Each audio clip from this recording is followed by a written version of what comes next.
নমস্কার, প্রতিদিনের মতো আবারও একটি নতুন রেসিপিতে আপনাদের সবাইকে স্বাগত।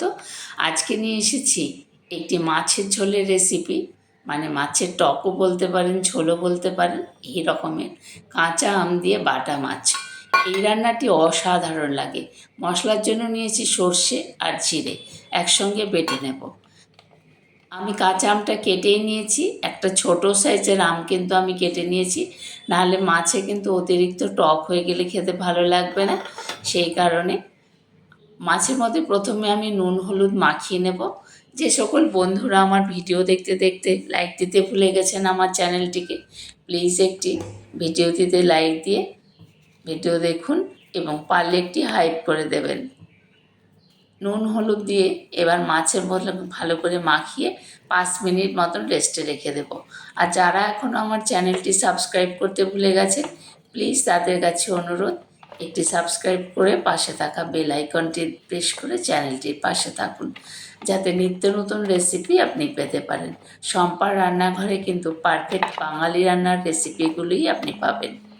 মাছে নুন হলুদ মাখানো হয়ে গেল কথায় কথায়।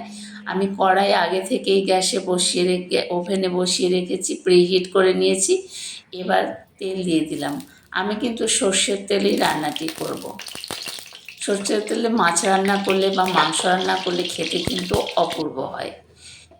তেল গরম হয়ে গেছে খুব ভালোভাবে। এর মধ্যে দিয়ে দেবো একটু নুন আর হলুদের গুঁড়ো। এতে কী হয়, মাছ যখন তেলের মধ্যে দেওয়া হবে, গায়ের মধ্যে তেলের ছিটে আসবে না। তাছাড়া মাছ উল্টাতেও খুব সুবিধা হয়, চটপট উল্টে যায়, কড়ার মধ্যে লেগে থাকে না।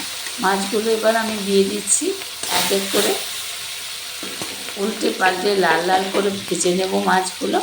আর মাছ ভালো করে না ভাজলে একটা আষ্টে গন্ধ লাগে। আবার অনেক সময় কাঁচা মাছও রান্না করা যায়। উল্টে পাল্টে দিচ্ছি মাছগুলো।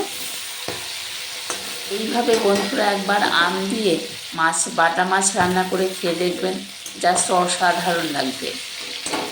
গরম গরম ভাতের সঙ্গে দুপুরবেলা এই প্রচণ্ড গরমে জিভে স্বাদ এনে দেবে। দিয়ে দিলাম, এবার তুলে নিলাম মাছগুলো।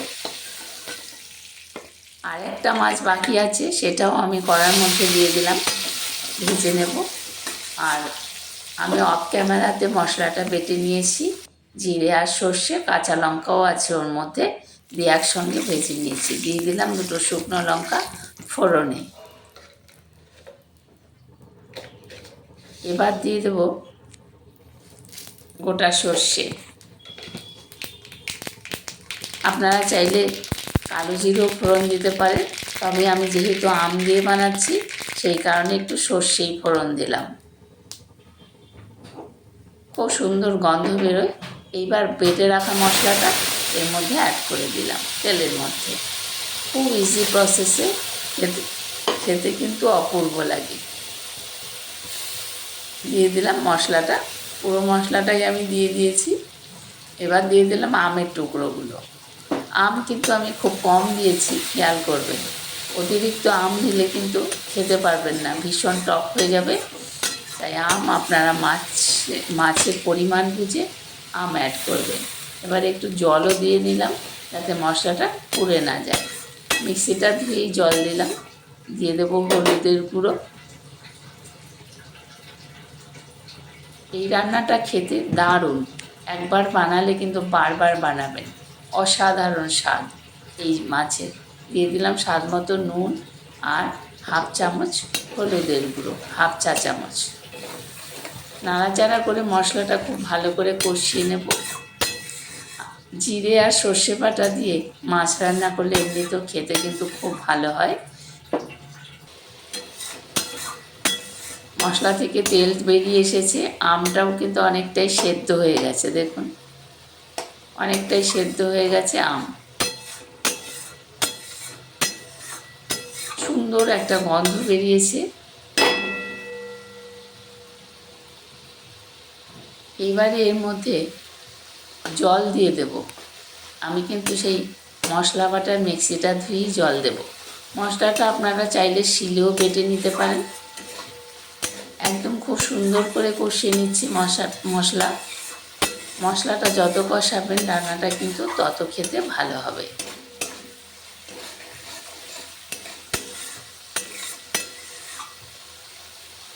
এবার এর মধ্যে অ্যাড করে দিলাম জল। জলের পরিমাণ আপনারা বুঝে দেবেন, তবে এর ঝোলটা অতিরিক্ত ঘন ভালো লাগে না, একটু পাতলা পাতলা হলেই কিন্তু ভালো লাগে খেতে, আর গরমের দুপুরে অসাধারণ।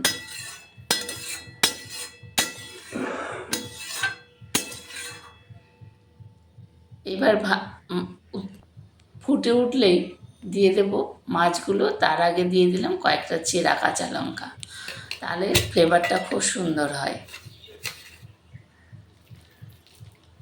আরও একটু নুন দিয়ে দিলাম, একটু চিনিও দিয়ে দিলাম কয়েক দানা।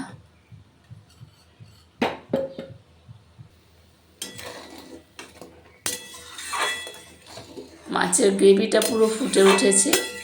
এবারে ভেজে রাখা মাছগুলো আমি এর মধ্যে অ্যাড করব। বন্ধুরা, এই গ্রেভি থেকে কিন্তু দারুণ গন্ধ বেরিয়েছে, সত্যি জিভে জল আসার মতন রান্নাটি। দিয়ে দিলাম মাছগুলো।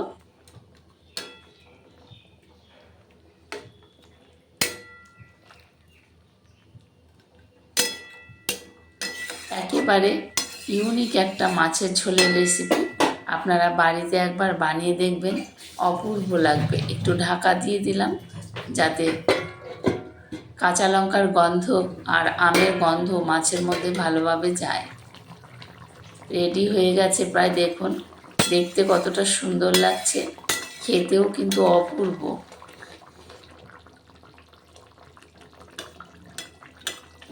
একটু 2-4টে কাঁচা লঙ্কা একটু ঘেটে দিচ্ছি, তাহলে কি হয়, কাঁচা লঙ্কার যে সুন্দর গন্ধ এর মধ্যে মিশে থাকবে, খেতে কিন্তু চমৎকার লাগবে।